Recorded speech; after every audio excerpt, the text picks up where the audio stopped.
नमस्कार, आप देख रहे हैं रिपब्लिक भारत का डिजिटल प्लेटफॉर्म। मैं हूं आपके साथ सृष्टि पांडे।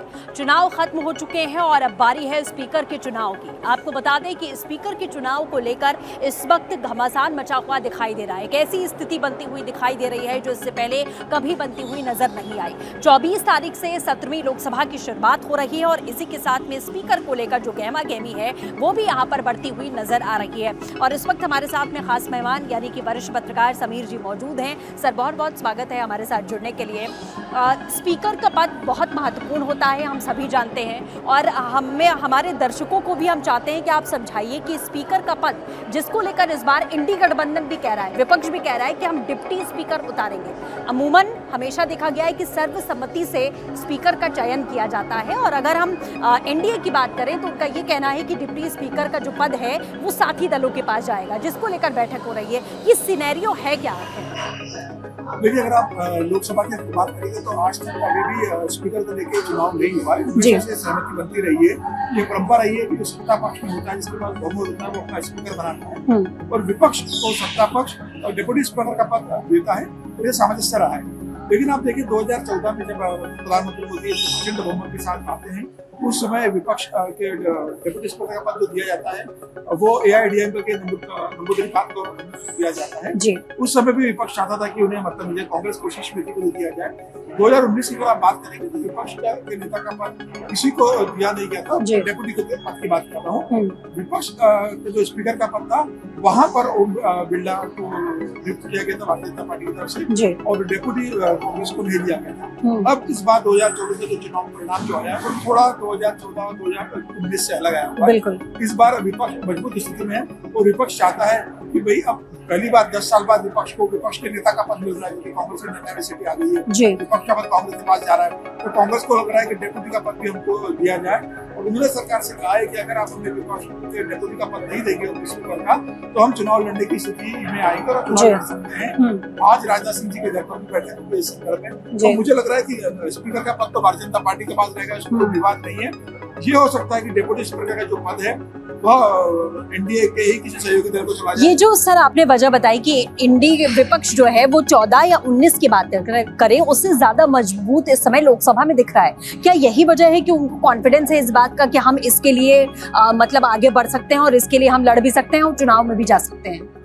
निश्चित रूप से देखिए, विपक्ष को पहली बार ये ताकत मिली है। विपक्ष के नेता का पद कांग्रेस को मिल गया है। जिस तरीके से तृणमूल कांग्रेस के विधायक सांसद जीत कर आए, जिससे अखिलेश यादव का प्रदर्शन रहा है, विपक्ष को लग रहा है कि जब भारतीय जनता पार्टी को पूर्ण बहुमत नहीं मिला है, 240 सीट पर भारतीय जनता पार्टी को दिया और 10 साल बाद पहली बार ये एनडीए की सरकार बनी है, तो इस स्थिति में क्यों ना हम विपक्ष के डेप्यूटी स्पीकर का पद हम अपने पास दे विपक्ष के पास। तो वह इस बात की सरकार पर दबाव बना रहा है। सरकार भी लगता है चाहेगी नहीं कि चुनाव हो, लेकिन अगर चुनाव की स्थिति आती है और विपक्ष नहीं मानता है तो भारतीय जनता पार्टी के पास बहुत अच्छा मैंडेट है, एनडीए के पास अच्छा मैंडेट है, तो स्पीकर भी उनका बनेगा और डेप्यूटी स्पीकर भी एनडीए का ही बनेगा।